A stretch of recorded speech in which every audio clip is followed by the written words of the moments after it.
Buenos días a todos, bienvenidos a este maravilloso espacio. Quisiera darle la bienvenida a estos primeros 50 asistentes que nos acompañan en este momento y quisiera que por favor alguien me confirme si recepcionan adecuadamente, si me ven, si me escuchan. Leo el chat. Buenos días a Edgar Forero. Edgar, ¿nos escuchas? Buenos días. Perfecto. Bueno, eh, nos hace muy felices poder compartir con ustedes este maravilloso espacio y queremos dar la bienvenida a todos a este webinar Formas de pago para disminuir la carga fiscal de los empleados. Es un real análisis de todos los beneficios y los riesgos asociados a esta práctica tan importante dentro de las organizaciones. Para que no se pierdan la información de valor que les iremos compartiendo durante todo el tiempo, los invitamos a seguirnos en nuestras redes sociales a través de Facebook e Instagram como @seres humanos realizados y en Twitter nos pueden encontrar como Seres Humanos R. Por favor, no dejen de seguirnos. Si quieren, en este momento pueden apuntar. Les tenemos unas sorpresas muy especiales hasta el final. También quiero recomendarles que todas las preguntas que les lleguen a surgir durante este maravilloso espacio, no duden en escribirlas. Al final, nuestro conferencista estará resolviéndolas. Las que no alcancemos a resolver por algún tema, no se preocupen, enviaremos las respuestas al correo. Y bueno, sin más preámbulos, ya que estamos en este espacio donde tocaremos un tema de suma relevancia para todos nosotros y es maximizar el ingreso de todos los empleados, vamos a presentar a nuestro conferencista, quien es una persona muy especial, es una persona con 24 años de experiencia a nivel nacional e internacional en la implementación de soluciones para la gestión del talento humano a nivel nacional. Es una persona que ha implementado más de 700 proyectos relacionados con los modelos de compensación integral en las organizaciones. Y a esto le suma que ha tercerizado procesos en arquitectura organizacional, liderazgo, finanzas personales, entre otros. También es una persona que nos ha fortalecido en procesos en compañías como ISA, Grupo Familia, Orbis, Postobón, Industrias ACEP, Con Concreto, Da Vivienda, Seguros Bolívar, Alpina, Grupos Argo. Y se ha desempeñado como gerente de proyectos especiales en Top Management International. Fue vicepresidente de operaciones en Human Capital y fue socio fundador de Seres Humanos Realizados. Sin más preámbulos, bienvenido, Julián. Hola, buenos días. Por favor, me confirman si me escuchan bien.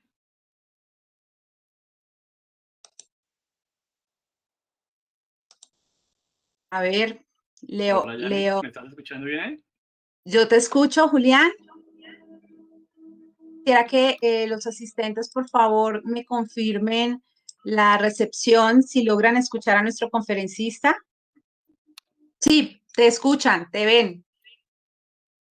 Bueno, buenos días para todos. Me alegra mucho estar aquí nuevamente compartiendo con ustedes. Permítanme un segundo, ya les voy a compartir aquí la pantalla, que aseguremos la parte técnica y estamos listos.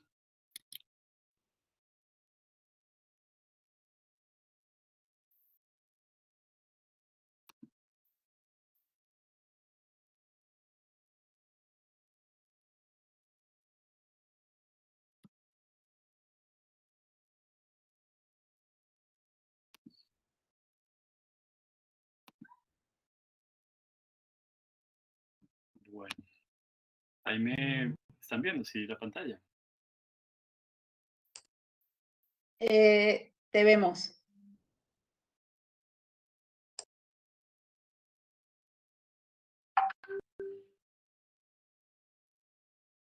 Bueno, ya la pantalla está compartida, ¿cierto?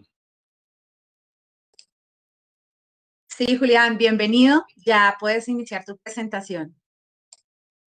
Bueno, muy buenos días para todos nuevamente. pues como siempre un placer encontrarnos, así sea a través de estos medios ya más virtuales, pero igualmente cercanos que nos van a permitir seguramente seguir construyendo pues conocimiento y sobre todo empresa, que es como parte de las cosas que nos hacen a nosotros vibrar en esta organización. Bueno, rápidamente les voy a contar aquí un poquito para los que no nos conocen la compañía. Nosotros somos una compañía que tiene como un foco principal y es cómo logramos nosotros incrementar la productividad de las personas, no solamente a nivel organizacional, sino también desde el punto de vista pues ya personal, individual. Desde el punto de vista de la organización tenemos como un propósito que nos mueve permanentemente y eso ha permitido durante esos años que sigamos creciendo y evolucionando no solamente en los servicios, sino también como organización. Y es que trabajamos permanentemente frente a esto, o sea, cómo logramos construir mejores empresas, mejores organizaciones y desde ahí pues digamos que nuestro foco siempre ha estado en cómo garantizar que las organizaciones tengan esas personas suficientes, comprometidas y bien remuneradas para que al final, pues con este equipo humano y con ese talento a disposición de la organización, finalmente cumplan con su propósito. Y también vamos viendo que en el camino, pues no solamente lo logra la compañía, sino también cada persona. Julián, discúlpame, te interrumpo, quisiera validar, nos están escribiendo a través del chat que no están escuchando, valídenme nuevamente, por favor.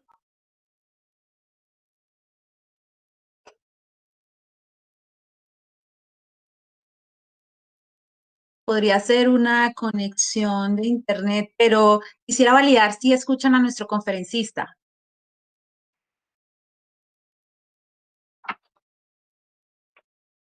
Perfecto, ya nos escuchan, Julián, continúa. Gracias. ¿Sí? Sí, nos están escuchando perfecto, ya nos escriben que nos escuchan. Muy bien. Bueno, muy bien. Bueno, nosotros nos movemos en términos de resultados permanentemente y pues digamos que en estos años hemos entendido que estas son como las tres cosas que mejor hacemos con los clientes, ¿cierto? O para nuestros clientes.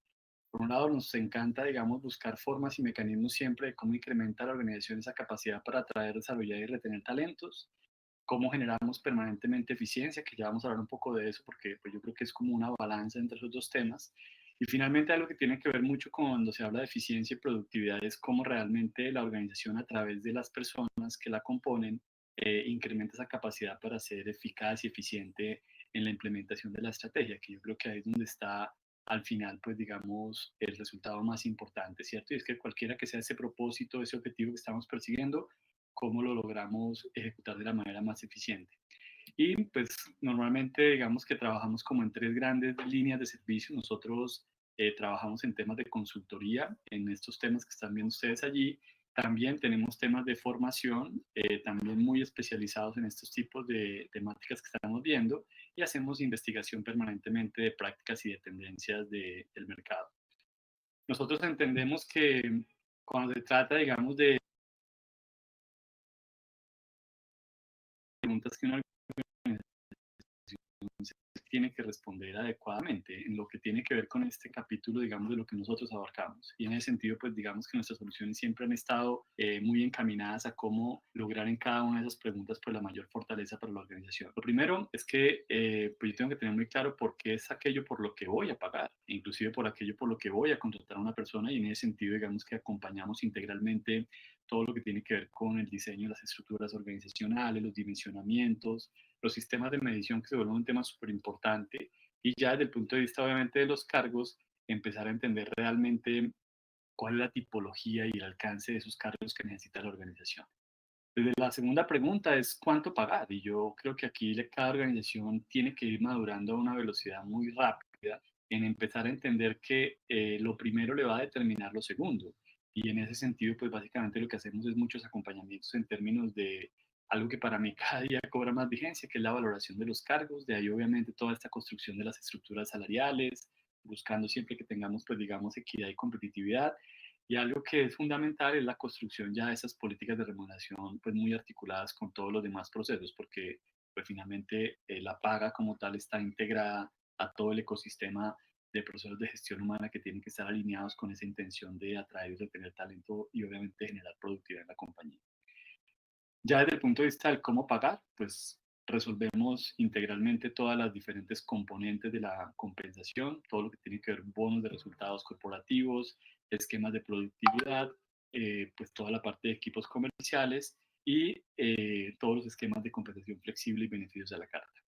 Y finalmente, una última pregunta que con el tiempo para mí cada vez va cobrando mayor vigencia y es ¿a quiénes le pagamos? O sea, para mí el tema es que usted puede tener una muy buena definición en la estructura, una muy buena definición en la compensación, pero se tiene que asegurar que tiene la persona adecuada y no solamente desde el momento en el que la trae, sino durante la permanencia que tiene esta persona dentro de la organización. Y en ese sentido, pues básicamente acompañamos a nuestros clientes en temas de una, digamos, adecuada elección del talento, muy alineado, pues, digamos, a su tema cultural y al nivel de desempeño deseado por el cargo. También una ejercicio muy importante es toda la valoración de potencial del talento que ya está en la organización y claramente una palanca que para nosotros es súper importante, que para mí cada vez se convierte como en la pareja ideal en un matrimonio entre la compensación y la evaluación y la gestión del desempeño. Básicamente eso es lo que hacemos. Nosotros tenemos ya 16 años en el mercado, dentro de los cuales, pues digamos que hemos tenido la oportunidad de crecer y acompañar a muchos clientes. La verdad es que yo creo que mucho de lo que hacemos hoy se lo debemos a muchas experiencias anteriores con clientes y cada vez que tenemos la oportunidad de trabajar con un nuevo cliente, pues realmente para nosotros no solamente la oportunidad como de prestar el servicio, sino realmente esa oportunidad de aprender, de crecer y de evolucionar con nuestros clientes. Ya son más de 270 compañías y pues en ese sentido, pues algo muy bonito es que con ellas hemos tenido la oportunidad de hacer muchas cosas internamente. Y en estos años, pues hablamos de un poco más de 635 casos de éxitos, pues en todas las disciplinas que vieron anteriormente.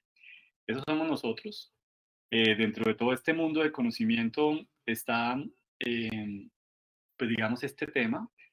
Este es un tema, digamos que a nivel personal, siempre a mí me conecta mucho. Yo nací en el mundo de la consultoría realmente a partir de una oportunidad que me dio la vida en ese momento y fue entrar a estructurar con un equipo de personas, pues todo lo que ustedes hoy conocen como los modelos de compensación flexible. Por ahí en el año 94, 95, seguramente se dieron los primeros respondió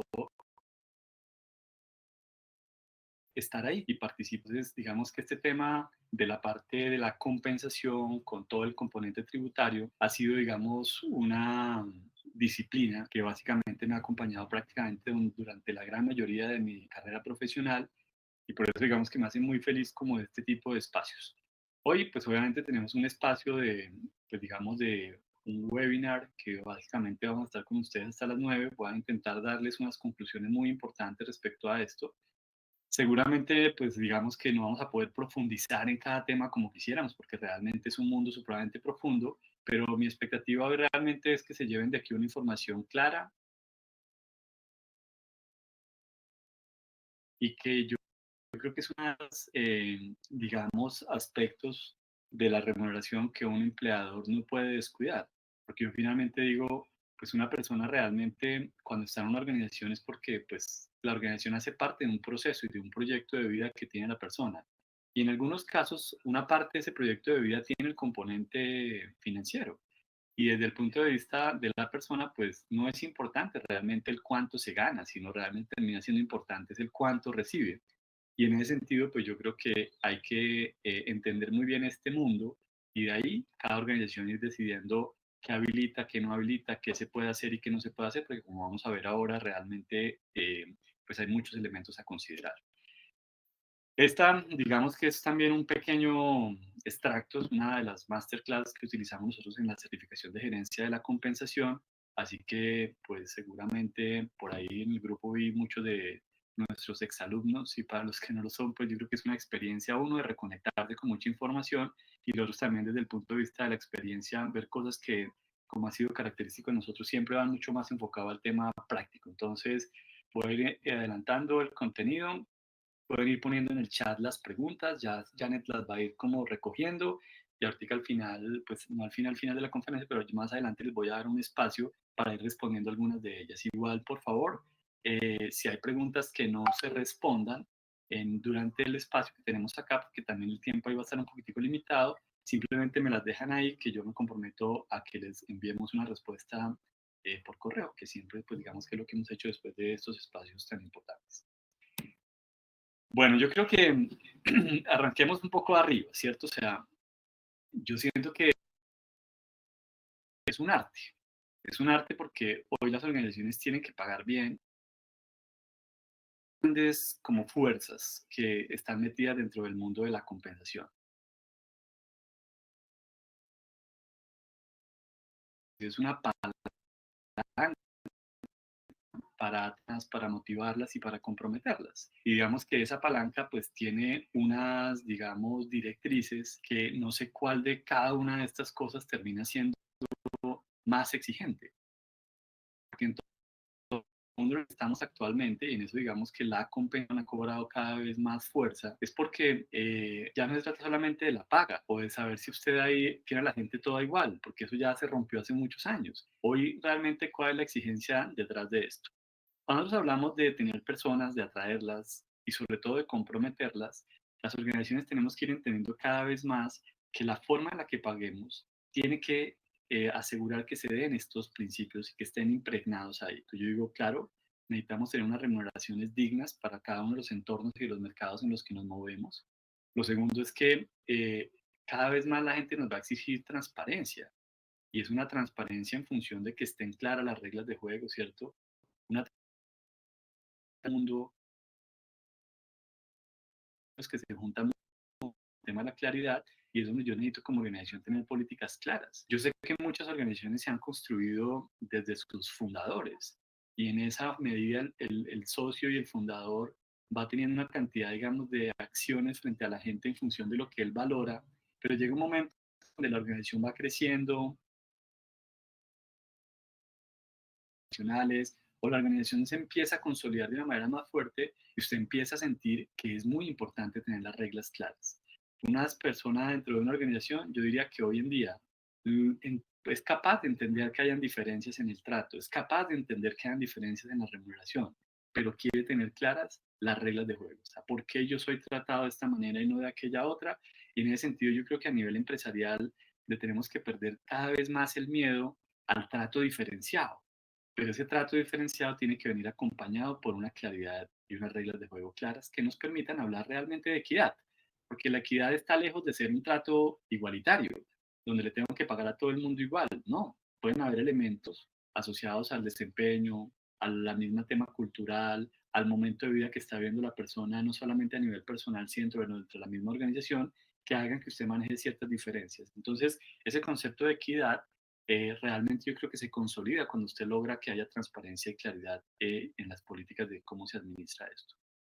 Claramente hay que ser competitivos y el tema que vamos a hablar hoy, pues yo diría que en algunos casos se vuelve un asunto importante porque ya en determinados niveles la competitividad no solamente es cuánto pago yo frente al mercado, sino también cómo pago, porque en ese cómo pago la persona está ya realmente más preocupada de su real flujo de caja, de su real ingreso neto mensual o anual, y en ese sentido nos vamos volviendo un poquito más complejos en el tema de la competitividad. Obviamente, yo tengo que asegurar que frente a un mercado laboral estoy siendo competitivo, pero claramente yo siento que salir a compararse contra un mercado es importante. Sin embargo, yo creería que es muchísimo más importante usted estar seguro que está valorando bien lo que el cargo es y representa para la organización. Y por último, hay un aspecto que es del que vamos a hablar ahora, y es que sí, hay que buscar que estos esquemas de pago pues logren ser fiscalmente eficientes. Yo creo que frente a la eficiencia fiscal, siempre ha habido como una situación o una posición, y es que la organización finalmente dice, oiga, pero si yo ya estoy pagando bien, pues la persona se debería preocupar por cómo eficienta sus impuestos. Y yo digo, sí, eso tiene algo de cierto, pero no necesariamente es así porque a veces uno, las personas empiezan a crecer en sus ingresos, pero no tienen, entonces empieza a haber un gap entre lo que se puede hacer y lo que la gente hace, que en mi experiencia lo que me indica es que yo he hecho análisis de nóminas completas, de compañías medianas, grandes, súper grandes. Y cuando se va y mira realmente el porcentaje de personas que aprovechan los beneficios tributarios básicos, que ya vamos a hablar de ellos, pues son realmente bajas. Pero por el otro lado vamos entendiendo que a veces la organización, la forma de pagar, no realmente abre las posibilidades para que la forma de pago sea fiscalmente eficiente. Y ya vamos a mirar pues los impactos económicos que esto tiene para la persona. Y por el otro lado está la segunda palanca, y es cómo eficientamos el costo, porque entonces yo no me puedo quedar solamente al otro lado pensando en cómo soy competitivo, la transparencia, una cantidad de cosas, sino que yo por el otro lado tengo que eficientar adecuadamente el costo. Y aquí esa es una tarea que no es simple, porque digamos que el peor error es cuando usted cree que eficienta el costo teniendo salarios bajitos. Yo digo, usted está muerto, porque realmente la eficiencia del costo es un ejercicio mucho más integral, ¿cierto? Que tiene que tener clara los cargos que necesita y los que no necesita. Tiene que tener claro muy bien ese cargo, cuál es el valor que tiene para la compañía.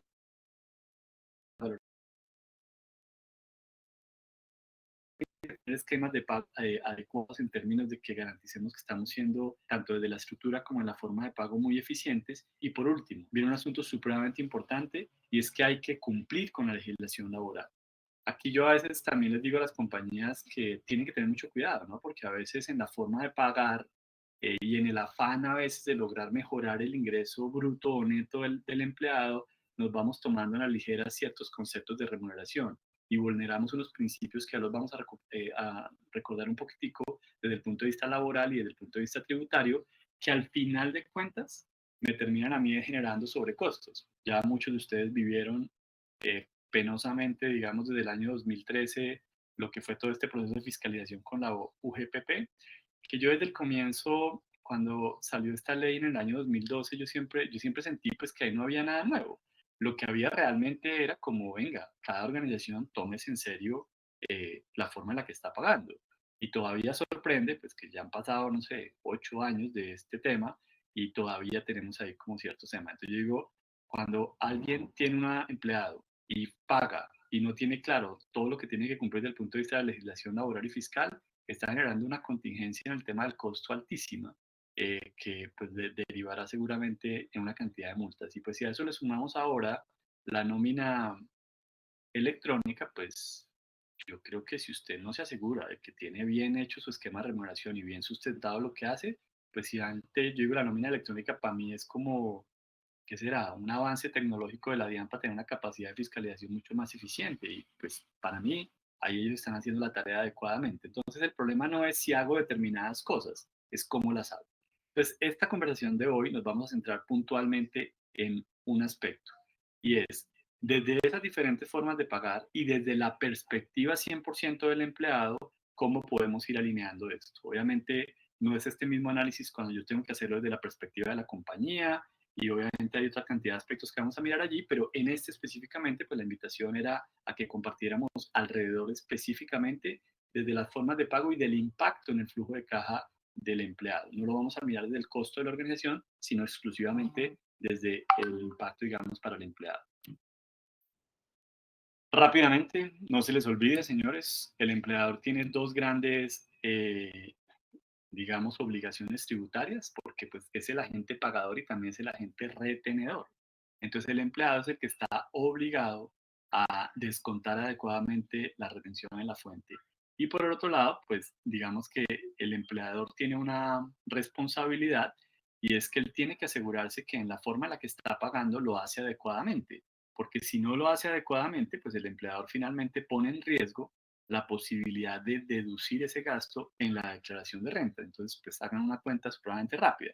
Pues si el impuesto de renta está en el 32% o el 33%, el que estén pagando, pues finalmente una equivocación aquí pues le cuesta a la compañía ese porcentaje automáticamente sumado a las multas y sanciones que tiene la compañía cuando de manera extemporánea tiene que ir a corregir la declaración de renta. Entonces, para mí este es un tema que no es menor. Y yo siempre digo, una persona que esté en un área de gestión humana y que dentro de sus procesos tenga el tema de compensación, pues debe tener cierta capacidad de entender el impacto fiscal que tiene esto. Obviamente, en las compañías yo creo que deben estar siempre articulando las áreas de contabilidad de impuestos con las áreas de gestión humana antes de habilitar cualquier mecanismo de pago, que ya vamos a ir hablando adelante. ¿Por qué? Pues porque para mí estas dos obligaciones son suficientemente retadoras e impactantes. Y no se les olvide pues que también la organización pues está obligada a reportar toda la información, medios magnéticos, nómina electrónica. Y en ese sentido, finalmente, tenemos que asegurar que lo que hagamos esté pues, bien hecho. Desde el punto de vista del empleado, pues el empleado realmente tiene también dos obligaciones fiscales importantes. Aquí es importante que voy a hablar específicamente de empleados, que recuerden que finalmente para efectos tributarios pueden haber otras categorías, pero aquí vamos a estar hablando hoy puntualmente de lo que implica esto desde la perspectiva tributaria de una persona que es considerada un empleado. Entonces el empleado por un lado requisitos, que ya los vamos a repasar rápidamente, y por el otro lado, tiene que pagar retención en la fuente, que recuerden, el pago de retención en la fuente finalmente no es otra cosa que el anticipo del impuesto de renta. Entonces, normalmente la lógica de cualquier empleado, ¿cuál es? Oiga, yo quiero pagar suficiente retefuente que con eso alcance a cubrir el impuesto de renta, pero eso también viene acompañado de otra reflexión que tiene que hacer el empleado. Es, oiga, cualquier cosa que yo utilice para bajar la retención en la fuente, me tengo que asegurar que también me permite bajar en la declaración de renta, porque lo que tampoco tiene sentido para un empleado es haber hecho a lo que baje retefuente hoy, como por ejemplo ponerse a hacer aportes voluntarios y sacarlos al otro día, ¿cierto? Pues porque puede que eso le afecte el porcentaje fijo de retefuente y pague menos retefuente hoy, pero si finalmente los aportes no se quedaron en el fondo, al momento de hacer la declaración de renta, pues va a tener que pagar. Y esas son las cosas que no nos gustan, porque pues tenemos una cultura de muy baja previsión, de muy bajo ahorro, y pues al final de cuentas terminamos nosotros afectando, digamos, el flujo de caja. Entonces hay que tener siempre mucho cuidado en que estén muy alineados esos dos aspectos. Aquí muy rápido, recuerden que finalmente desde hace unos años para acá, la base de declarantes se ha ido bajando. Aquí muy importante para nosotros, el tema de los ingresos brutos, recuerden que allí están pesos ya para este año y eso básicamente hace que una persona de más o menos 3,5 millones de pesos ya esté, digamos, en esa categoría de pago o por lo menos de obligación a declarar renta, que es otro aspecto importante. Es que una cosa es que yo esté obligado a presentar la declaración, otra cosa es que esté obligado a pagarla, porque ya las tablas de tributo pues hacen que muchos de estos rangos bajos todavía tengan una tasa impositiva del 0%. Bueno, entonces vámonos metiendo un poquitico aquí en como para alinear, porque sé que tenemos en el grupo gente muy experta, seguramente en temas fiscales, otras personas no tan cercanas, pero me parece importante que tengamos esto claro. Yo siempre digo, en los impuestos, aquí no importa usted cuánto se gana.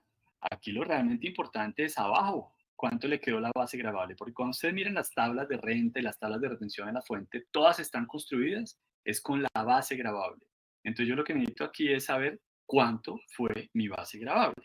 Y en ese sentido, pues hay diferencias muy grandes. O sea, no todas las personas que se ganan lo mismo pagan lo mismo. Y es básicamente porque esa base gravable es diferente. Entonces, como de una manera tradicional, llamémoslo, ahorita nos metemos en un nivel avanzado, cómo se depura el tema de la base gravable. Entonces, lo primero son los ingresos tributarios y hay que entender que a veces hay un entendimiento que yo creo que es muy errado y finalmente para esto necesitamos ya romper ese paradigma y es que muchas organizaciones parten de una base y es que todo lo que se le paga a un empleado es ingreso tributario. Y digo, no, no es así.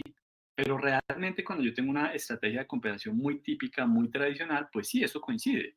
Porque si lo que yo pago es muy lo estándar, pago el salario, pago las primas, pago las bonificaciones, doy uno que otro auxilio, pues realmente usted ahí, todo eso desde el punto de vista fiscal es considerado ingreso tributario. Entonces, el ingreso tributario es el renglón superior donde yo digo, bueno, ¿qué es lo que le pagué al empleado? Es ingreso tributario. Entonces, si yo todo lo que utilizo son este tipo de, digamos, mecanismos tradicionales, pues finalmente mi ingreso tributario se termina siendo casi equivalente a el ingreso laboral que tiene la persona. Y después, lo que hacemos normalmente en una depuración tradicional es que la gente, pues sí, depura lo primero que son los ingresos no constitutivos de renta. Y aquí vamos a lograr que nosotros, desde el punto de vista del ingreso no constitutivo de renta, empecemos a entender algo. Y es que hay muchas formas de afectar la base y de restarla. La primera son estos conceptos y ya ahorita más adelante les voy a contar qué otros conceptos van entrando acá. Pero lo tradicional es esto. De ahí quedamos con un ingreso gravable. Y después vienen las famosas deducciones, que son los certificados de medicina prepagada, dependientes de interés de vivienda y corrección monetaria. Vienen los temas de renta exenta. Y vienen todos, digamos, las otras rentas exentas que tiene la compañía. Una cosa importante es que la lista es como muy atractiva, ¿cierto? Y es que entonces yo puedo restar la prepagada, los dependientes, la vivienda y todos estos otros conceptos, pero a esto se le puso también un tope que ha hecho que el tema tributario también se haya incrementado en los últimos años. Y es que a todo esto lo que nos dijeron fue máximo el 40%. Entonces, como digo yo siempre aquí, es muy puntual lo que uno puede hacer. Porque entonces yo digo, para hacer un cálculo súper rápido, si a usted le dejan restar el 40, pero usted ya tiene 15 que se lo da la ley simplemente por ser colombiano y ser empleado, pues realmente el espacio que le queda, perdón, de esos 25 menos los restados los 40, le quedan 15. Pero al final a uno le dicen, es que yo puedo aportar al fondo de pensiones un 30, no es verdad. ¿Por qué? Porque es que ese 30% sumado a este 25 nunca puede superar el 40. Entonces ahí hay también que ya ir mirando temas de eficiencia, pero pues no nos vamos a quedar en ese punto en este momento. Entonces, uno diría, oiga, sí, entre el ingreso tributario y la base gravable hay unas diferencias muy grandes. Tristemente, no todo el mundo las utiliza.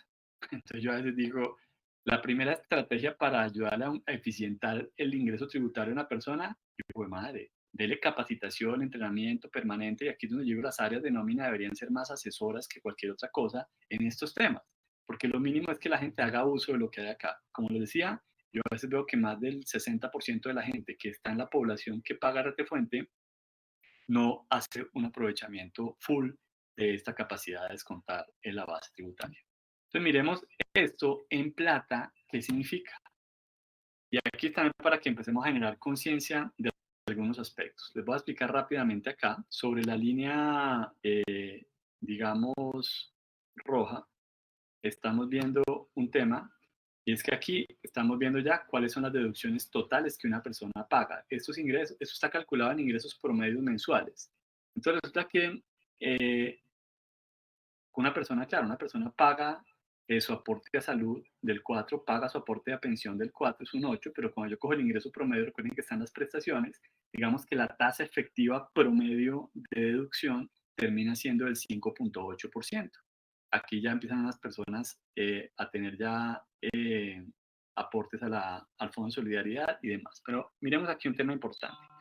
Miren que ya aquí, muy cercano al 5 salarios mínimos, nos empieza a pasar algo, y es que en este punto ya la gente no solamente tiene las deducciones de seguridad social, que son estas blancas, sino que empieza a aparecer esta deducción de retención en la fuente.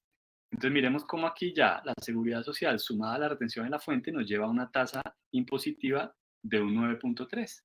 Y de esta manera el ingreso neto de la persona en la medida en la que gana más se va afectando en una mayor proporción. Entonces, por aquí ya cuando llegamos y cruzamos la barrera de los 25 salarios mínimos, miren que la seguridad social que se empieza a estabilizar e inclusive a bajar un poco, se suma con una retefuente que sigue subiendo de una manera inclusive más acelerada, porque entonces aquí también empiezan ya a estrellarse las personas con una serie de techos que no pueden restar todo lo que restaban antes, porque no solamente tenemos el techo del 40, sino que además cada una de las deducciones tiene un techo individualmente. Entonces finalmente la gente empieza a ver cómo su tasa impositiva de renta se incrementa. Este, digamos que sería el panorama de una persona que no haga nada. Entonces, gente que me dice, Julián, es que yo siento que yo trabajo 2 meses para pagarle a la DIAN. Yo digo, claro, si usted está en estos niveles de ingresos de acá, pues lo más seguro es que eso es lo que usted siente, porque es que entre lo que paga en seguridad social y lo que se le paga en renta efectiva, pues se le termina yendo más o menos un 17, un 18%, que sería casi equivalente a esos dos salarios en el año.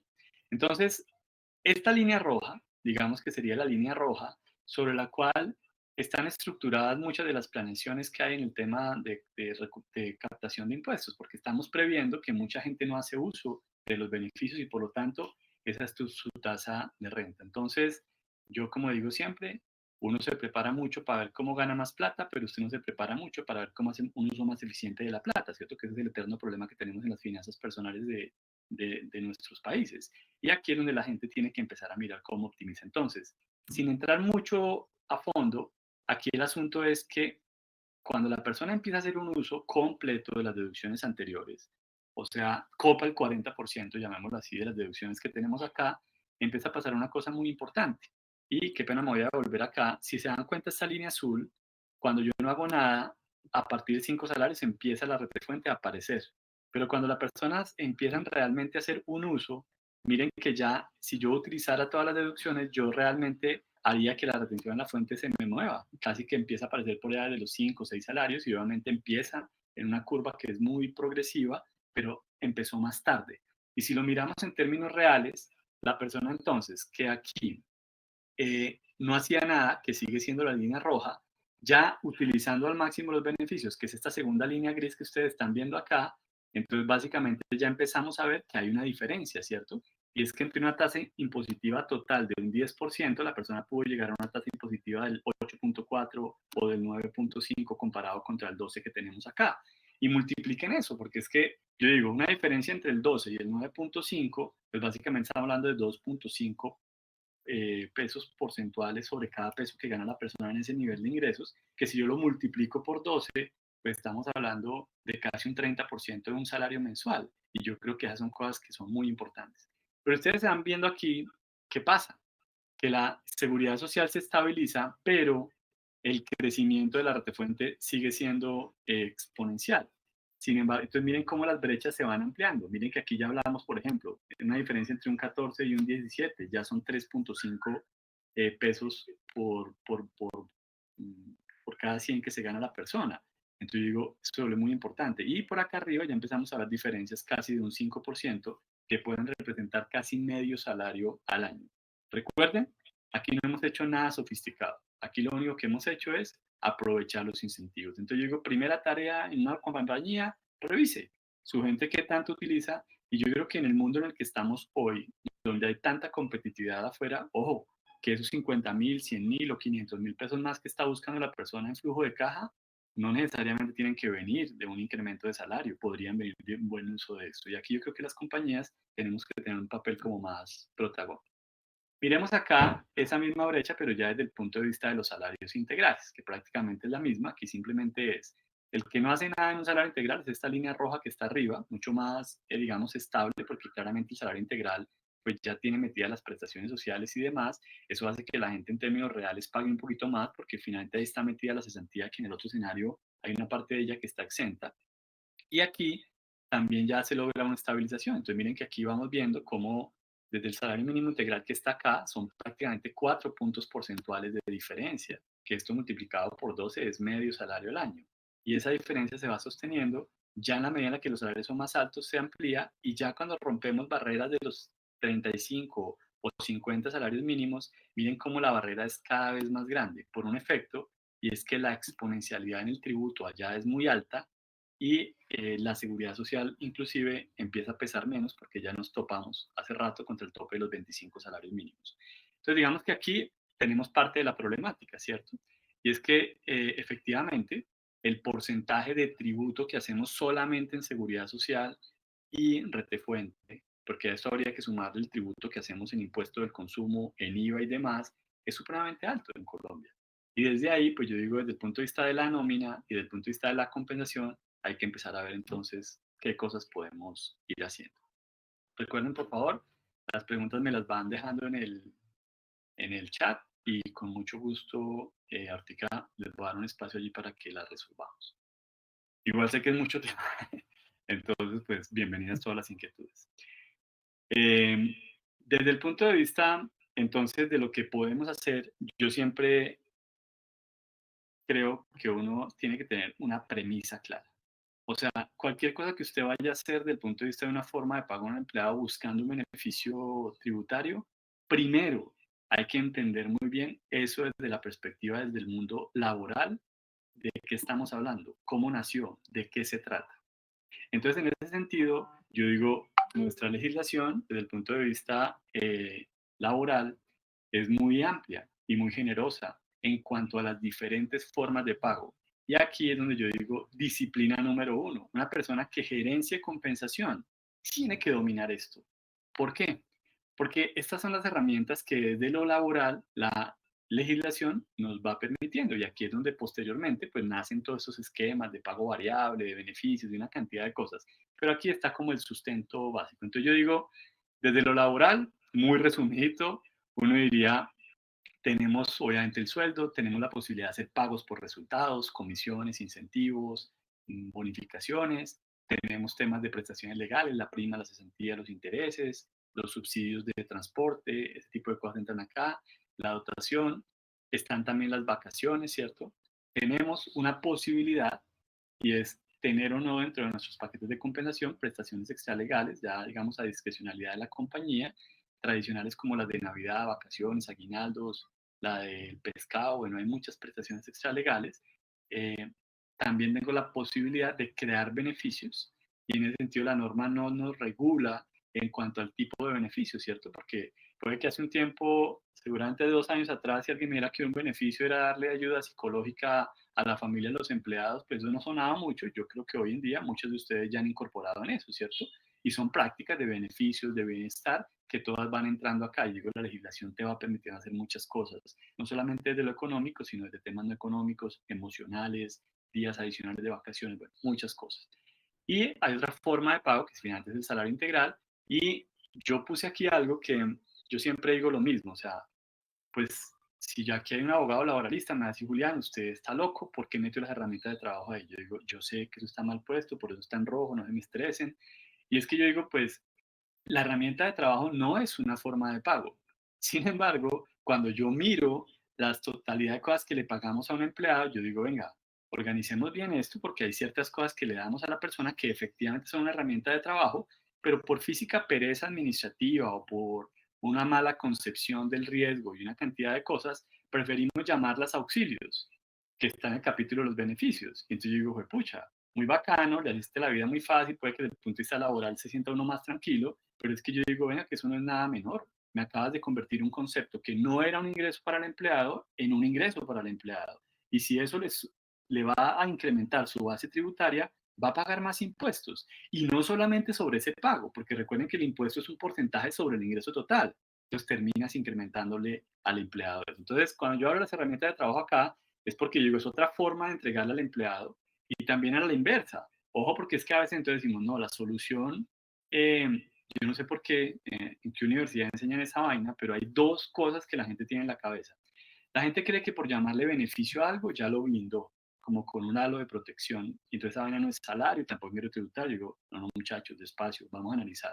Y la otra cosa es que ustedes es una herramienta de trabajo, es que cualquier cosa que la ponga, no importa la forma en la que lo haga, también ya está tranquilo. Digo, tampoco es cierto, ya vamos a hablar un poquito de las condiciones que están ahí. Entonces yo digo, de lo laboral, fantástico porque pues digamos que en este país la legislación para mi gusto es una legislación desde esta perspectiva de las formas de pago muy amplia que nos permite hacer muchísimas cosas. ¿Dónde viene entonces el quick de este asunto?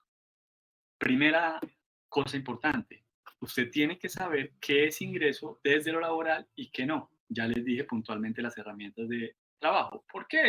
Porque pues ya ahí usted me afectó específicamente la base de tributo del empleado. Entonces, no es verdad, ¿cierto? Que todo lo que yo le doy a un empleado es un ingreso laboral. No es verdad.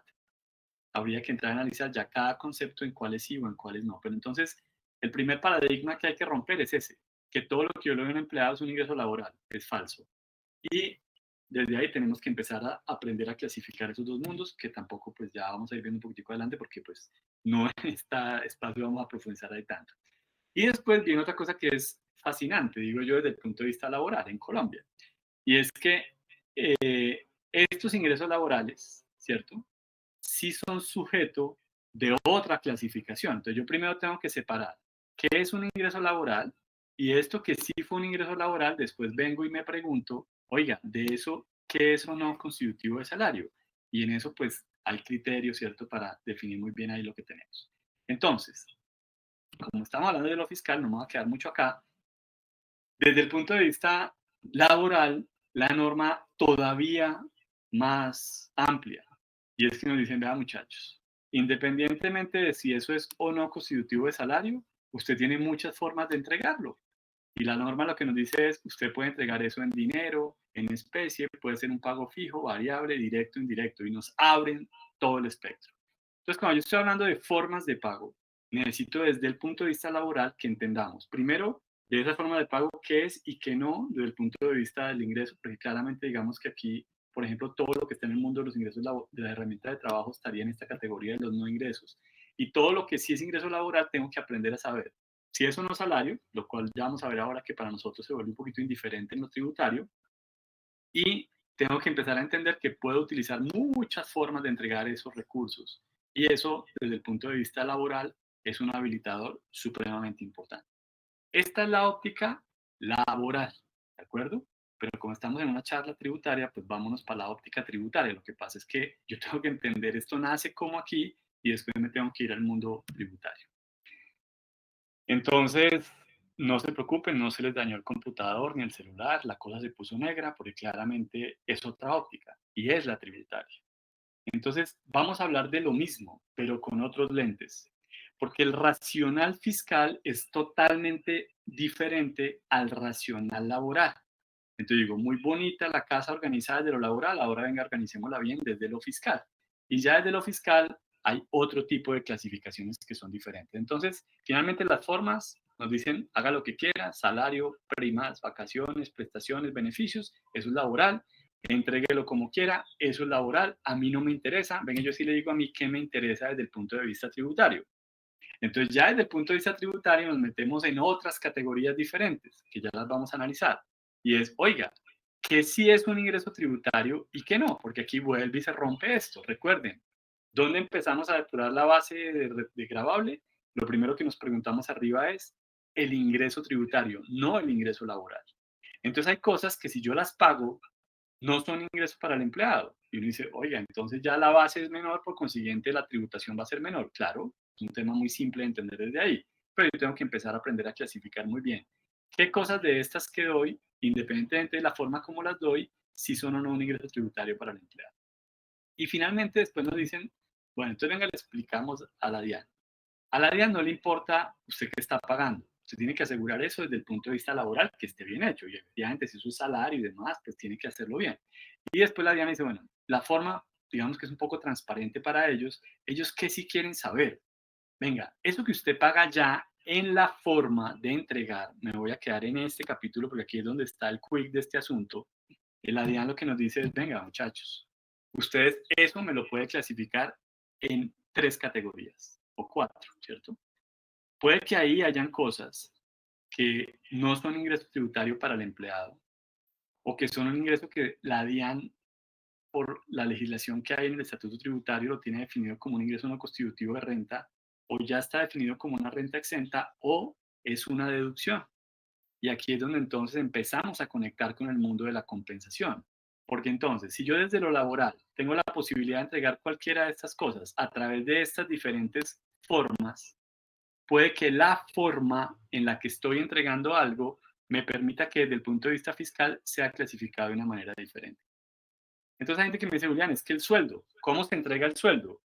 Pues en plata. Digo, ¿y por qué? ¿Por qué solo en plata?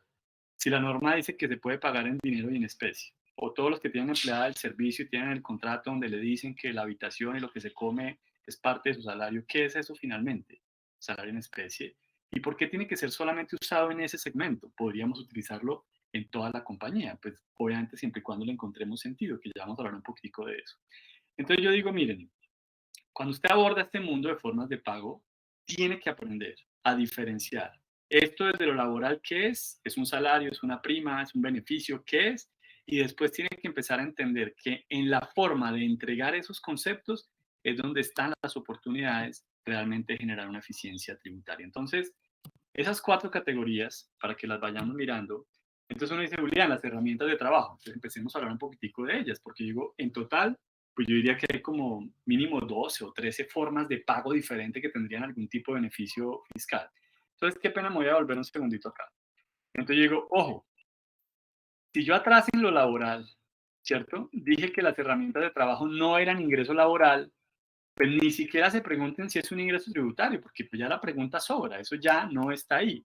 Y por eso es tan importante esta categoría. Y es, muchachos, yo tengo que poner bien lo que sí es de acá, cumpliendo con la reglamentación que les voy a explicar, porque eso no entra en esta conversación. O sea, esa ni siquiera me pregunten si es un ingreso tributario, porque por definición, al no ser ingreso laboral, ya no es un ingreso tributario, obviamente siempre y cuando esté bien estructurado. Y ya de todo este capítulo que me quedó aquí, este capítulo es el que ya tendremos que ir viendo cuáles son no ingresos, cuáles son ingresos no constitutivos de renta, deducciones, para el empleado directamente, ¿de acuerdo? Entonces, vamos a lo primero. Yo digo, ¿qué pasa con las herramientas de trabajo? Y yo aquí les digo, amplíen por favor el espectro. O sea, yo no les voy a hablar aquí específicamente de un programa de salarización o de flexibilidad, no. Estamos hablando en términos generales, porque usted tiene que revisar es lo que pasa en la compañía. Entonces usted tiene equipos comerciales y esa gente efectivamente se moviliza, pero usted en lugar de darles un medio de transporte para su movilización, usted lo que les tiene es un auxilio de movilización y laboralmente ese auxilio es un ingreso laboral. Pues yo digo, usted está generando ineficiencia en dos temas. La primera ineficiencia tributaria para el empleado, gravísima, porque entonces eso sumado a las comisiones y sumado al salario, pues le va a sumar una mayor retención en la fuente, le va a dar un mayor valor de ingreso, le va a dar una mayor tasa de renta, o sea, más ineficiente no puede ser. Pero desde el otro lado, recuerden que nosotros tenemos una norma laboral para efectos de pagos a seguridad social, donde nos dicen que no podemos exceder el 40% de los pagos no constitutivos de salario.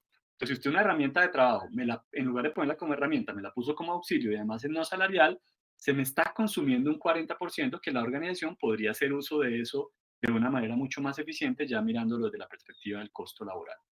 Pero quedémonos en lo tributario.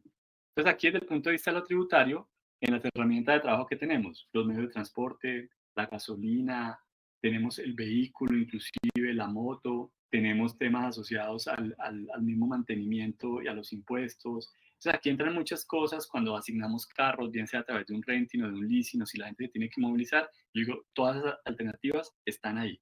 También están los gastos de representación, gastos de viaje, que también van incluidos ahí. Y hoy en día yo diría, yo estoy a la expectativa, porque yo con todo este mundo ya del teletrabajo y del trabajo en casa mismo, han aparecido otra serie de pagos, ¿cierto? Un auxilio para el Internet, un auxilio para determinadas cosas, digamos, a nivel de las mismas instalaciones. Yo digo, para mí son herramientas de trabajo. Tendremos que ir evolucionando muy rápidamente, tanto desde el punto de vista laboral como desde el punto de vista contable y tributario, para empezar a clasificar eso adecuadamente para no terminar generando, en el afán de entregar algo por el vehículo teóricamente más fácil, que es la nómina, terminamos entregando cosas que no son realmente de ese rubro y terminaremos, por un lado, generándole o más impuestos al empleado o unas contingencias ahorita con la nómina electrónica, porque cuando empiecen a cruzar eso, pues van a aparecer ahí temas. Entonces miren que hay en las herramientas de trabajo, ya hay muchos conceptos. Tenemos otros conceptos de los que llamamos ingresos no considerados ingreso tributario. Permítanme un segundo. Dentro de esos conceptos que consideramos como ingresos no, pues digamos que no son considerados ingresos tributarios para el empleado, aquí les pido mucha flexibilidad mental. Es decir, si usted todavía tiene en su cabeza el paradigma de que todo lo que es ingreso laboral es ingreso tributario, le va a costar más trabajo entender esto. Pero si usted empieza a entender que desde el punto de vista fiscal, en el estatuto tributario hay cosas como las siguientes. Hablemos de los vales canjeables de alimentación, que para mí es el ejemplo clásico y de hecho les voy a dar un poquitico más de información de ese concepto específicamente. ¿Qué dice la norma fiscal? La norma fiscal dice que usted le puede dar a una persona por concepto de alimentación a través de terceros hasta 2 salarios mínimos. Eso usted lo puede hacer a través de un restaurante o digamos lo puede hacer a través de unos bonos, como los tradicionales que hemos conocido en el mercado. La norma dice, la tributaria, que siempre y cuando el empleado tenga un salario inferior a 310 VTs y que el monto mensual que usted le está entregando por alimentación sea inferior a 41 VTs, ese concepto no se considera ingreso para el trabajador. ¿Listo? Entonces ahora metámosle a esto flexibilidad mental. ¿Qué pasa si yo desde el punto de vista laboral, se acuerdan que tengo la posibilidad del salario y en especie? Pues vamos a hacer una cosa simple, y esto que les voy a decir es una cosa que yo vengo repitiendo, a mí me da pena también seguir dando lora con estas cosas, pero yo digo, pues me toca porque cada vez que paso por las compañías digo, pero ¿cómo es posible? Hace más de 20 años están reglamentados los vales de alimentación. Ojo, yo tengo la libertad, vamos a poner un caso, supongamos que usted tiene una persona que se gana 10 millones de pesos como salario, y usted le quiere eficientar su carga tributaria. Entonces la compañía le podría decir, oiga, le puedo dar la plata en dinero o en especie, ¿cierto? Como a la empleada, como a los operarios en las plantas, igualitos. Solo que en este caso la especie no va a estar representada en el almuerzo, sino supongamos claramente en unos vales, en unos bonos de alimentación, y vamos a hacer el ejemplo fácil por 1 millón de pesos. Entonces la persona, ¿qué pasa laboralmente? Que tuve que haber pactado que el salario sigue siendo 10 millones, solo que hay 1 millón que es en especie y lo otro que es en dinero. Pero desde el punto de vista laboral, miren que no me metí en ningún rollo, no tuve que flexibilizar, no tuve que desalarizar, no tuve que hacer nada de esas cosas. Simplemente habilité una forma de pago. ¿Qué le pasó al empleado? Que el empleado, cuando yo le vaya a meter en la nómina ingreso tributario, ¿qué dice? Que los vales no son ingreso tributario. Es un cálculo que arrancaba en 10, ahora arranca en 9 y ya, por simple lógica matemática, ¿cierto? Pues si ya no arranco en 10 y no arranco en 9, abajo, que es la base gravable, pues vamos a llegar a un valor más pequeño. Pero esa no es la única opción que tenemos ahí. Ustedes también tienen la posibilidad de tener ingresos, por ejemplo, como los aportes voluntarios a los fondos de pensiones no consolidados. Recuerden que esos son aportes que quedan en un estatus que hasta que se cumplan las condiciones se consolidan. Ya cuando se consoliden, efectivamente se volverán un ingreso tributario de acuerdo como a la normatividad vigente. Entonces digo, es otra opción. Otra opción que me parece a mí que son interesantes, miren, muchas compañías en los beneficios tienen, por ejemplo, temas de créditos que le prestan al empleado para vivienda al 0% de interés o al punto 3. O sea, hay una diferencia entre la tasa real. Yo digo, finalmente, cualquier persona que tenga uso de un beneficio de esos, llegue y mira, oiga, tengo el crédito, además me lo prestan seguramente en unas condiciones posiblemente más fáciles, más asequibles, no me está marcando en el sector financiero mi nivel de endeudamiento diferencial de tasa. ¿Es un beneficio para el empleado que se podría desde el punto de vista económico cuantificar? Sí, entra la nómina como un ingreso. Y eso, pues, finalmente, como está pensando de ese tipo, hay un trasciende no solamente la facilidad de vincularse en ciertos proyectos personales de la gente, sino también desde el punto de vista fiscal, un tema eficiente. ¿Y por qué no pensar en créditos al 0% y que eso haga parte, digamos, del paquete global de compensación? Y un tema súper importante que está regulado desde el año pasado son los pagos por educación. Eh, Básicamente, este es un concepto que se parece a los vales de alimentación. Y es que lo que nos dice la norma fiscal es que si la empresa paga directamente a la institución educativa la educación del empleado o de su núcleo familiar, ese concepto no es un ingreso tributario para el trabajador y es un gasto deducible para la compañía. Los requisitos de la deducibilidad que nos establece el tema. Entonces yo digo, miren, hay 4 cosas que si usted las tiene dentro de un paquete de compensación desde el punto de vista de tributario, no serían considerados ingreso tributario para el trabajador. Entonces yo digo, aquí es donde vamos afectando directamente la base. Hay un capítulo de los ingresos no constitutivos de renta. Obviamente ya vimos que pues todo el mundo hace uso de lo básico, ¿cierto? De la posibilidad de hacer un aporte a el obligatorio a salud y a pensión, pero yo digo, vean, está la posibilidad de hacer aportes voluntarios al obligatorio y la compañía recuerden que también puede hacer aportes voluntarios a esas cuentas del empleado. Entonces yo digo, puede haber un segmento de personas en su organización ya muy cercanas a la jubilación con un plan muy claro de, digamos, de cómo necesitan cerrar la brecha, porque pues ya entendieron que entre lo que se ganan hoy y lo que les van a dar no pasan del 50% o inclusive es menos. Y entonces puede ser gente que ya en su proyecto de vida tenga eso ahí. Entonces digo, bueno, ¿y por qué no hacemos aportes voluntarios? Y la compañía podría también hacer aportes voluntarios a esa cuenta de pensión obligatoria, que los aportes obligatorios entran en este capítulo de no constitutivos de renta. Y ojo que ya les voy a hablar del que sigue, pero es muy importante este. ¿Por qué? Vamos al siguiente, ya me devuelvo acá.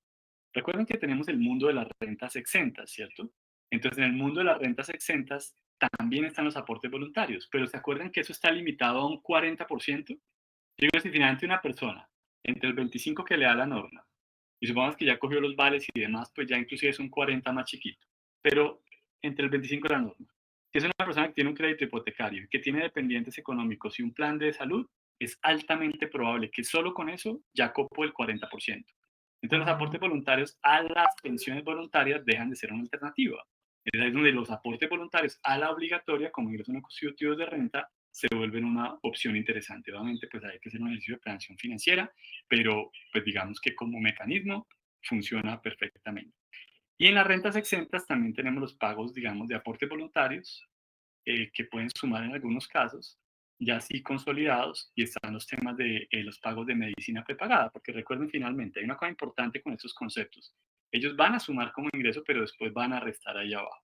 Digo, finalmente, aquí, tanto desde la deducciones como el de las rentas exentas, los aportes voluntarios y las medicinas prepagadas nos pueden servir para lograr generar finalmente esta deducción. Entonces, como ven ustedes, hay muchas formas de lograr hacer esto y ahí poco a poco, digamos que cada organización va configurando la forma que más se adapta. Aquí simplemente les traje un ejemplo. Miren lo que pasa con los vales. Ojo, les voy a explicar la figura de los vales sin necesidad de salarizar, ¿ok? Que es la que yo digo, para mí es la mínima. Entonces yo digo, ¿cuántas compañías hoy tienen un pocotón de gente que se gana más de 5 salarios mínimos y que están hasta 13 salarios mínimos? Estoy hablando de esta franja de aquí a acá y no tienen la posibilidad porque esta puerta la abre el empleador. Yo no puedo llegar ahí de empleado querido a decirle, oiga, venga, yo quiero comer vales de alimentación. La empresa lo tiene que tener estructurado. Pero mira una cosa interesante, solo con los vales, aquí me estoy yendo al tope de las 41 VTs. Miren que si toda esta población que se gana 5, 6, 7 salarios mínimos utilizara los vales al tope, yo sé pues que no siempre es así, pero para efectos del ejemplo, por favor, llévenselo. Miren que hay gente que cero retefuente y cero renta. Entonces, comparen, porque este 4%, o sea, básicamente aquí se aparecieron 3 multiplicado por 12, casi un 40% de un salario en el año. Y miren lo que le pasó al resto, estos que se ganan entre 8 y 10. Entonces, en lugar de pagar, por ejemplo, una tasa impositiva del 4, pasan a una tasa impositiva del 1. O estos que la tienen en el 7.7, casi 8, pasan a una tasa impositiva del 5.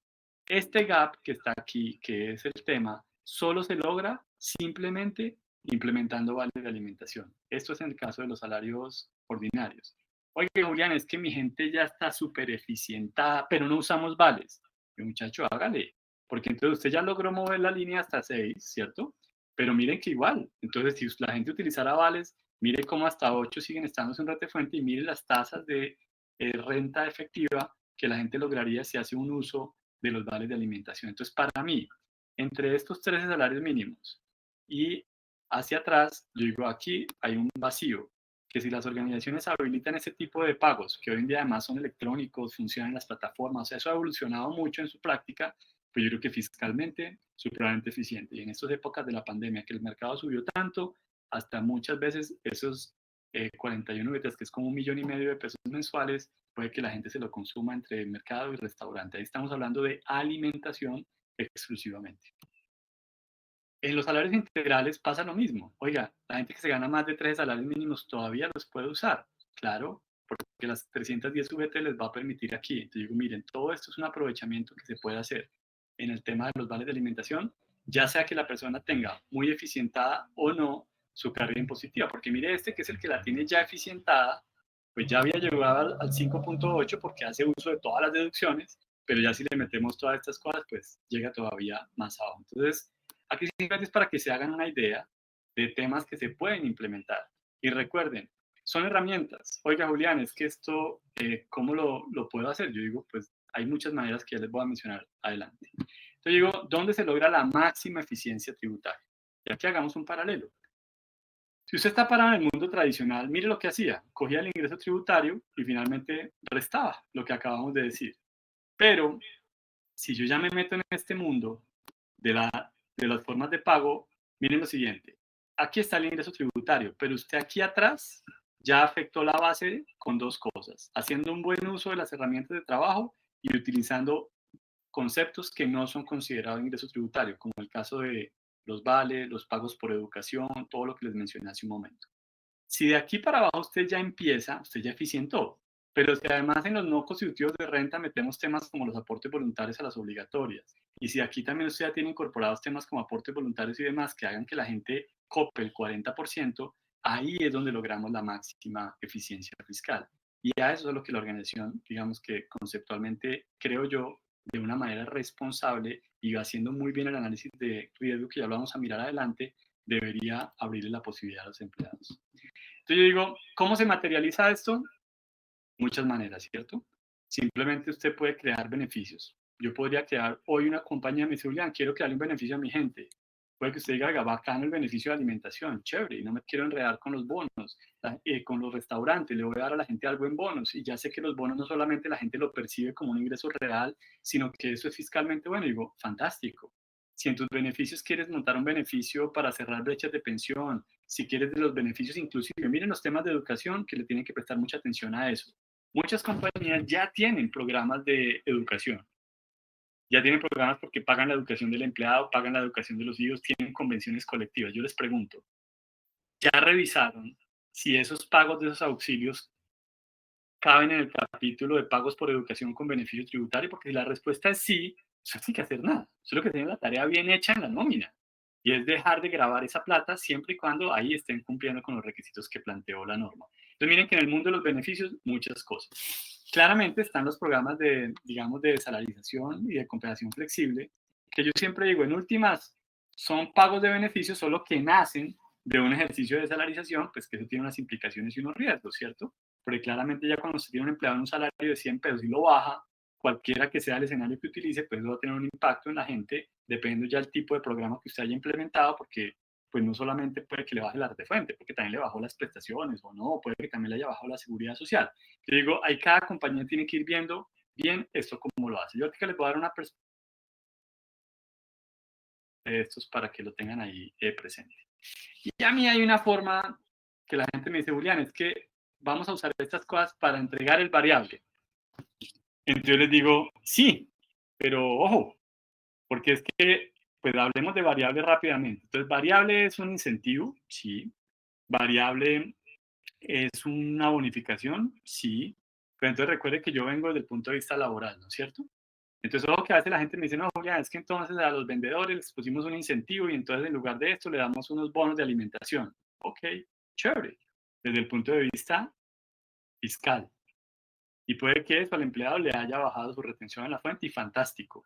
No por eso dejó de ser salario el pago. Y en esas cosas hay que tener cuidado. Ojo con otra cosa. Cada día propendemos más por tener políticas de pago de los bonos anuales muy bien estabilizadas. Entonces, si la política dice que el empleado va a recibir una plata en abril por concepto del bono, si se cumplen estos resultados, yo como empresa tengo una obligación con el empleado. Pero si el día de pagar el bono, ya la plata se la mandé a un fondo de pensiones o se la di a través de otras figuras de las que acabamos de ver, usted nunca pagó el bono. Entonces, revise muy bien que en el afán de haberle mejorado la situación financiera a la persona desde el punto de vista del impacto, se no haya quedado endeudado. Porque entonces después yo le digo, oiga, chévere, bacano el aporte que me hiciste, una nota, me lo voy a disfrutar cuando tenga 60 años, pero me debe las bonificaciones de los últimos 5 años. Entonces ahí hay que tener cuidado. Que en el afán de entregar el variable con beneficio fiscal, no generemos contingencias en lo laboral, ¿de acuerdo? Y que no pensemos que por utilizar esto, sobre todo en los temas de comisiones e incentivos, ya quedamos blindados del tema laboral, porque pues no es así. Recuerden que prima digamos, la naturaleza del pago específicamente. Eh, entonces, miremos qué pasa. Entonces ya habíamos visto que haciendo una eficiencia solamente de utilizar el 40% ya nos parábamos en la línea gris, ¿se acuerdan? Entonces miremos ahora si una persona utilizáramos un máximo, digamos, de ese 40 beneficios no constitutivos de salario, utilizando un poquitico ahí las cosas que estamos allá, ¿qué pasaría al empleado en su flujo de caja mensual, en su ingreso neto real percibido?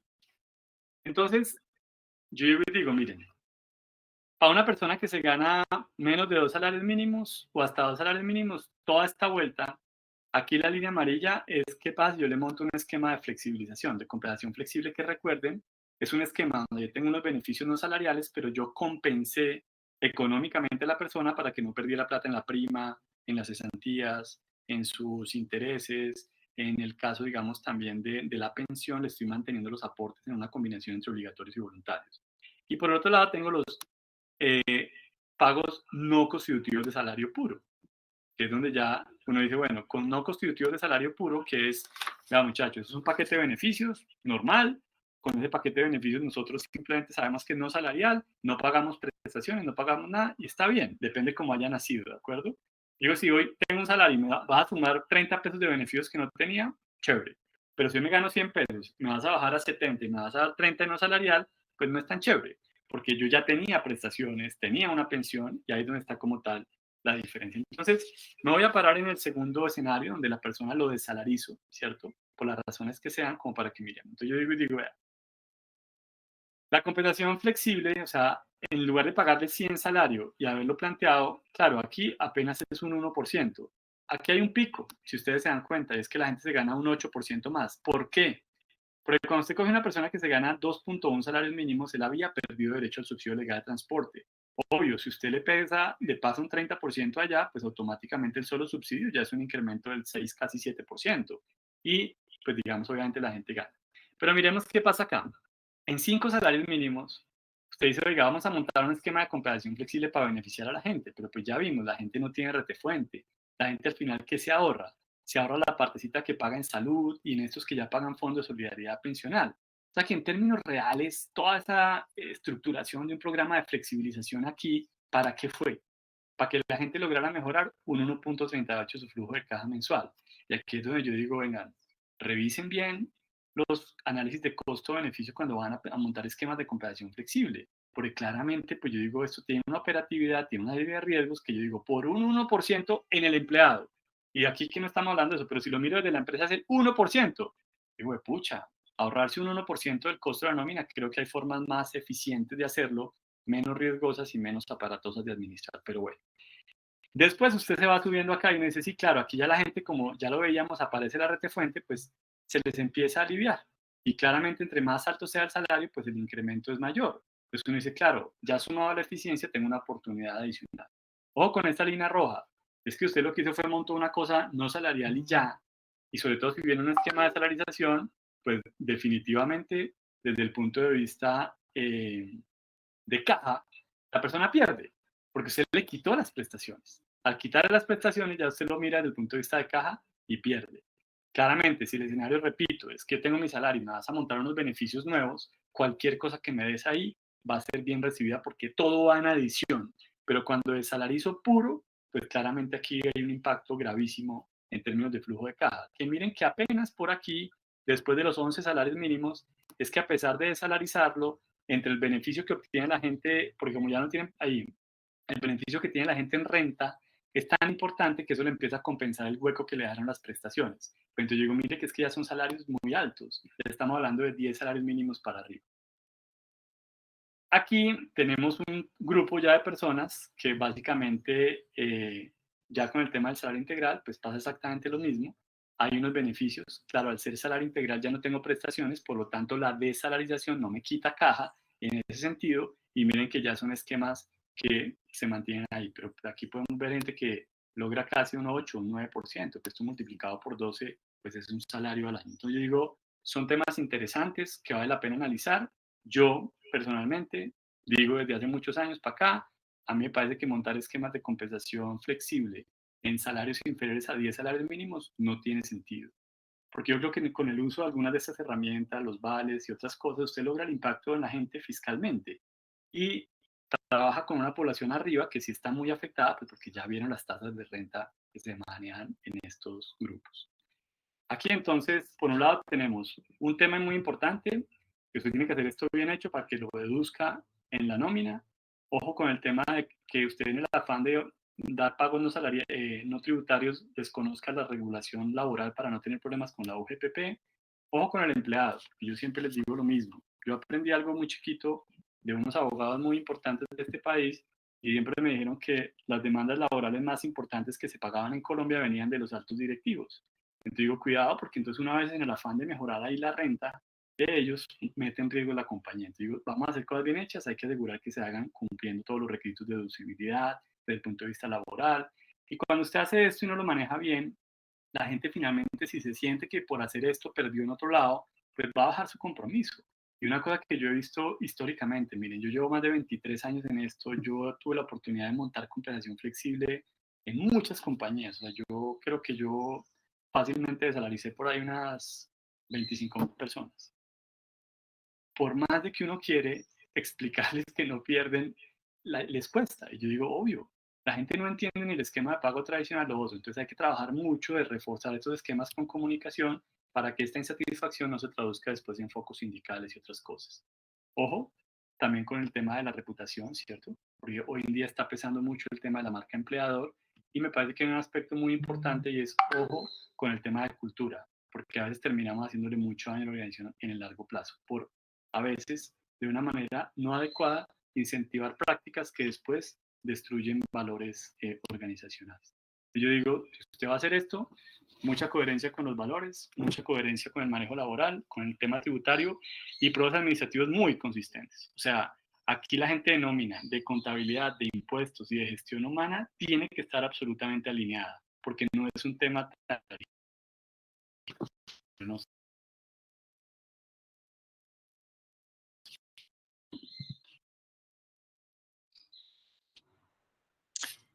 Bueno, ¿cómo vamos todos? Por acá tenemos preguntas.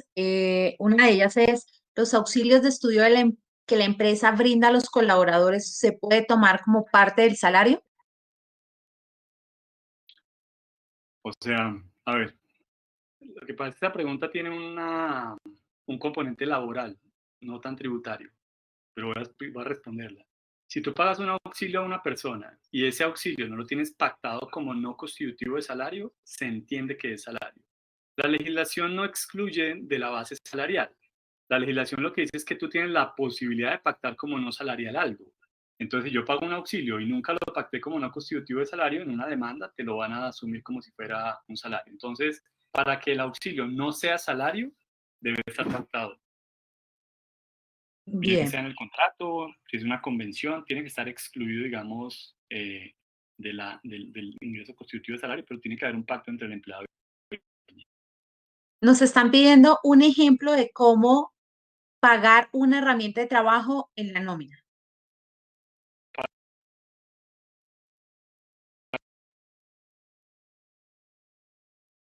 Mira, Julián, pues yo digo, por ejemplo, tú tienes una persona, supongamos un empleado, vamos a hablar de un directivo, que se tiene que movilizar por su trabajo.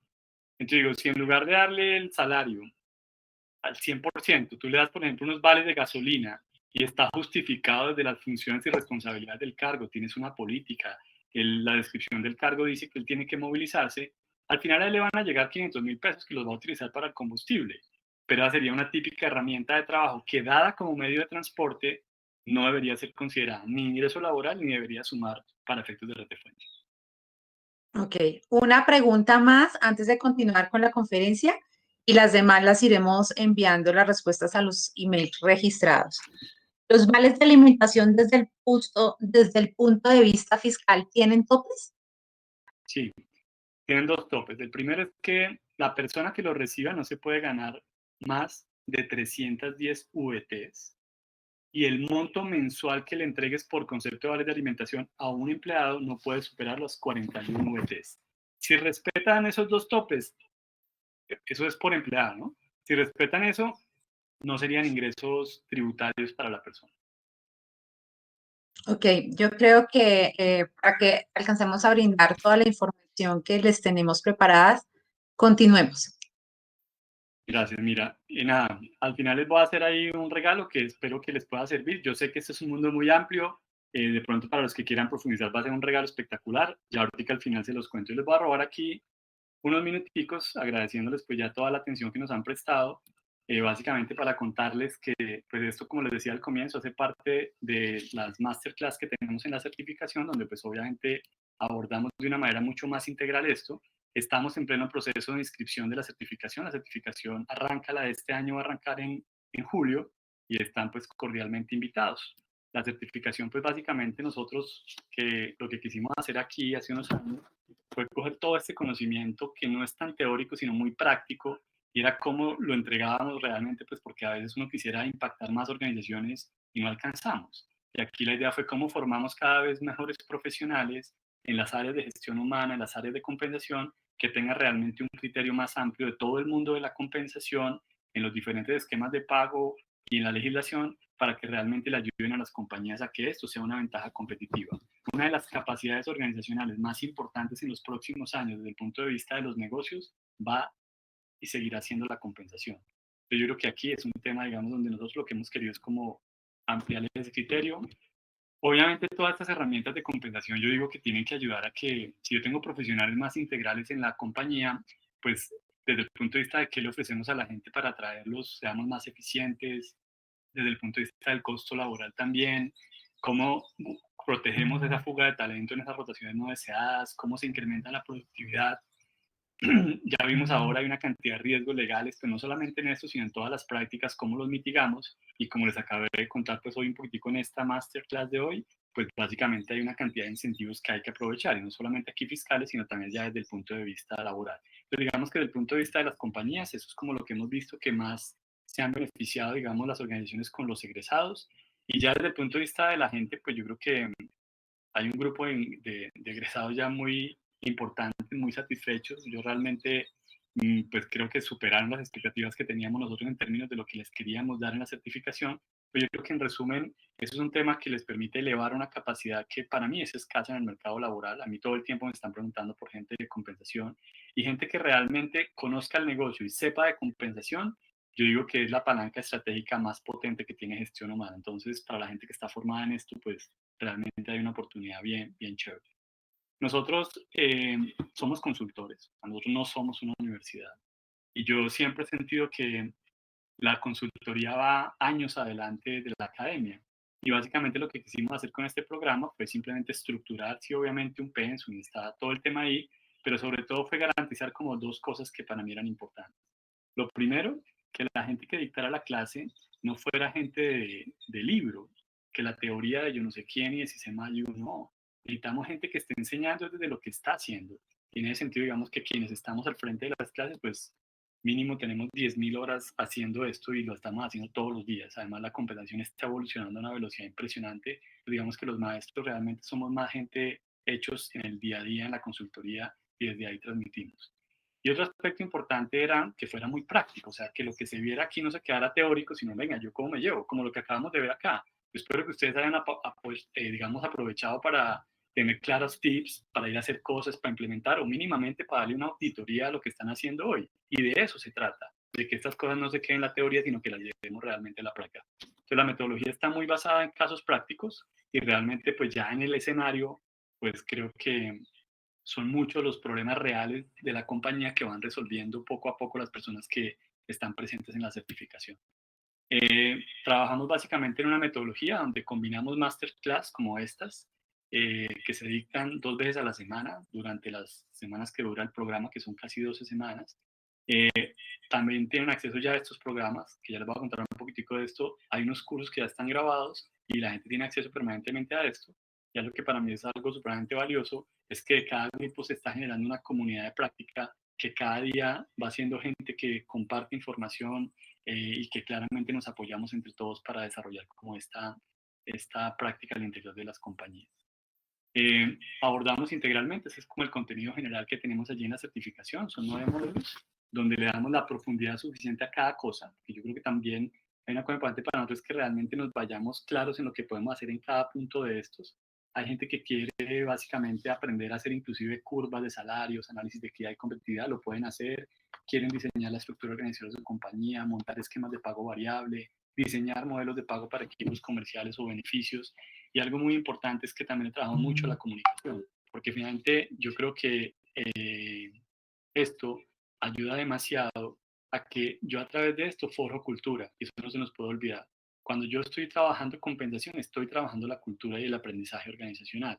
Y desde ahí, pues, trabajamos muy integralmente el tema desde lo laboral, tributario, lo técnico y obviamente la parte comunicacional.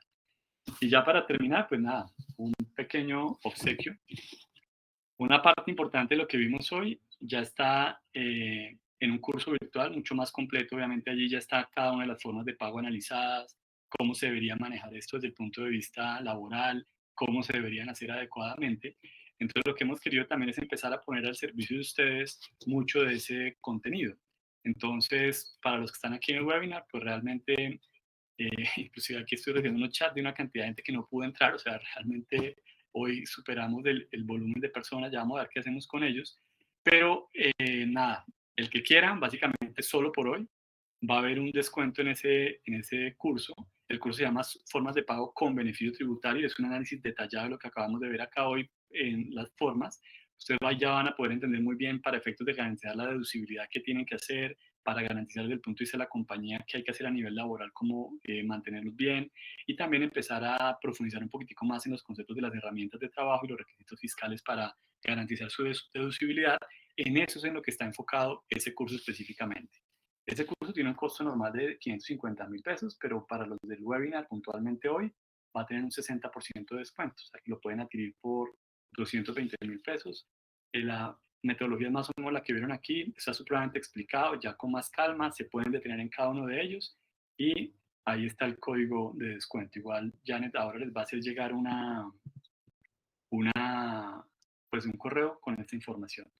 Yo creo que solo teníamos una última pregunta por hacerles, ¿cierto, Janet? Sí, de acuerdo. Ratifico lo que dijiste, les va a llegar al email el código de descuento, la grabación de este espacio y tenemos dos preguntas muy importantes que hacerles en este momento. Primero es invitarlos a que nos indiquen quiénes desean participar de esta certificación o quiénes desean enviar a un miembro de su equipo de trabajo. Entonces voy a poner una encuesta en pantalla para que por favor respondan y poderles brindar prioridad. Entonces tenemos un minuto para votar porque vamos a ir a una sesión adicional de preguntas. Tenemos muchas preguntas. Recuerden que les iremos enviando las respuestas a quienes no alcancemos el día de hoy. Ya casi cerramos nuestra primera encuesta. Los veo muy emocionando votando. Muy bien. Bueno, también queremos saber si a ustedes qué experiencia tuvieron con este espacio y quisiéramos que calificaran este espacio para saber si podemos seguirles brindando información de valor, no solamente a través de nuestros webinars, sino a través de artículos que les iremos dejando en nuestra página web. Los invitamos a que califiquen.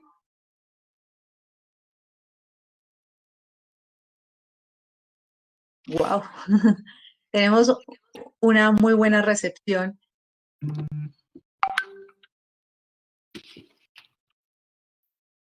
Muy bien. Entonces, adicionalmente, tenemos por acá algunas preguntas. Es que hay muchas. Aquí que nos quedan 4 minuticos para respetar el tiempo de todos, ¿sí? Para respetar el tiempo de todos, sí, efectivamente. Al certificarme, ¿yo podría diseñar un modelo de compensación en la empresa en la que trabajo? Sí, de hecho tenemos casos reales de gente que ha entrado sin saber de compensación y han logrado diseñar modelos de compensación que hoy están aplicando directamente sus compañías. Ese es digamos, es el sentido de la certificación. Y es que lleven la teoría y las técnicas a la práctica y efectivamente, o sea, la verdad, mucha gente lo ha hecho. Tengo unos casos de éxito fantásticos. Una persona ahí, de hecho, que hoy ocupa una posición muy importante en una multinacional y parte de su logro fue gracias a que logró durante el proceso de certificación estructurar una propuesta de compensación muy importante y a nivel mundial, porque es una compañía de presencia mundial, obtuvo reconocimientos y básicamente pues yo diría que eso, dicho por ella, se logró fue aquí y lo construyó con nosotros y con todos los compañeros, porque aquí ayudamos tanto los que estamos enseñando como los que están participando, porque realmente es bien valioso el ejercicio. Me alegra muchísimo ver que tenemos personas que están levantando la mano. Carolina Tobón se pone en primera posición con mano arriba, yo quiero. Bueno, Carolina, en un momento te vamos a contactar. Otra pregunta es, la certificación, ¿cómo me puede aportar a evitar la rotación no deseada? De muchas maneras, miren, o sea, para mí ese es uno de los temas más importantes. Si yo digo, vean, nosotros, una cosa importante es que la certificación arranca desde un entendimiento arriba, desde la estrategia y desde la estructura organizacional. Porque yo también a veces siento que parte de la claridad de la rotación no deseada es en dónde debería estar el foco de atención, desde el punto de vista de la tipología de los cargos, la criticidad de los cargos. Entonces, yo creo que la certificación desde ahí ayuda a desarrollar un criterio cada vez más claro de dónde están esos focos de atención para ahí empezar a mirar qué hacemos a nivel de desplegar elementos muy importantes, porque en la certificación trabajamos mucho desde cómo se construye la propuesta de valor al empleado. Y desde ahí también trabajamos mucho desde la experiencia del empleado, porque es que esto no se trata de, oiga, la estructura salarial, digo, sí, pero es que la estructura salarial es una herramienta. Tú tienes que mirar integralmente cuál es toda la experiencia del empleado que quiere generar ahí. Entonces, digamos que esta visual tan integral desde la estrategia, desde la propuesta de valor y desde la experiencia del empleado, lo que permite es que empecemos a activar una cantidad de herramientas y de articularnos con otros procesos de gestión humana para finalmente sí lograr impactar el tema de la rotación. No se les olvide algo, la gente no se va de las empresas por la compensación en primer lugar. La compensación es como la sexta causa de por qué una persona se va de una organización. Entonces, cuando yo miro la remuneración como un todo, donde tengo la propuesta de valor integral, no solamente lo económico, con seguridad empiezo a intervenir. Entonces, yo diría que indiscutiblemente, o sea, tanto desde la técnica propia de los mecanismos de compensación, como desde la visión integral y la, digamos, el criterio de cómo se entiende el mundo de un empleado entre una organización, claramente hay muchas herramientas que ayudan a disminuir la rotación no deseada, pero no se les olvide. Tu rotación es por un problema de liderazgo, de pronto lo que tienes es un problema de líderes. Y lo que a veces tienes que preguntarte es si en la compensación estás haciendo un esfuerzo por retar a esos líderes y son los que te están dañando el ejercicio, ¿no? Pero digamos que es muchas las reflexiones que hacemos dentro de la certificación. Porque yo aprendí algo y es que yo a veces sentía que a mí me ponían unos retos los berracos, porque pues yo llevo 23 años siendo consultor y usted quiere que con la herramienta le resuelva el problema. Yo digo, no.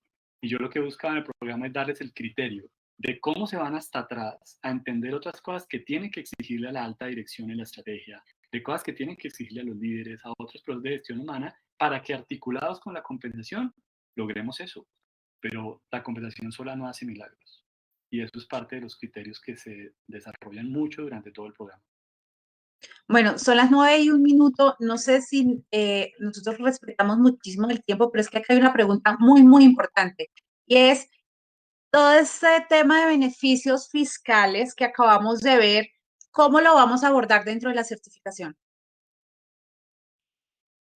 Hay un capítulo completo que se llama beneficios, pero yo les diría que la mayor cantidad de información de esta está más que todo parte del acceso, digamos que nuestros alumnos tienen acceso a todos los cursos virtuales que están ahí, pero mucho de lo que vimos hoy acá, van a tener acceso a eso. Hay un curso completo que es solo de beneficios y ahí abordamos el tema fiscal. Y lo otro es que tienen también la posibilidad de los cursos. Yo creo que aquí tocamos tres temas transversales: las formas de pago de lo laboral, las formas de pago de lo tributario y los beneficios para aprovechar fiscales, que son tres, digamos, de los cursos más importantes abiertos y disponibles. Pero para una persona que lo que profundizar en esto y en la certificación, simplemente lo que ya hacemos es esta misma información, obviamente llevada a la práctica y desarrollando casos puntuales, o inclusive, como sé que muchas de esas cosas ya van a salir a hacer, ya lo que hacemos ahí es atender situaciones especiales de ver cómo mejoran la efectividad en la implementación que estén realizando. Bueno, ya se nos acabó el tiempo y queremos agradecer a todas las personas que permanecieron en este espacio. Muchas gracias por esos saludos que nos enviaron, por esos agradecimientos. Muchas gracias por su participación. A ti, Julián, muchas gracias por tu conocimiento. Y pues cerrando este espacio, no olviden seguirnos en nuestras redes sociales, en Instagram, en Facebook, en Twitter, para que sigan conociendo temas compensación y adquiriendo todo el conocimiento que vamos a llevarles. Les enviaremos a los emails las respuestas de las preguntas que quedaron sin responder. Quedan acá en pantalla los datos de contacto por alguna otra inquietud y hasta un próximo encuentro. Muchísimas gracias. Muchas gracias a todos. Para mí siempre será un placer estar acá y día. Espero que les haya sido de mucha utilidad. Chao, chao. Chao, chao.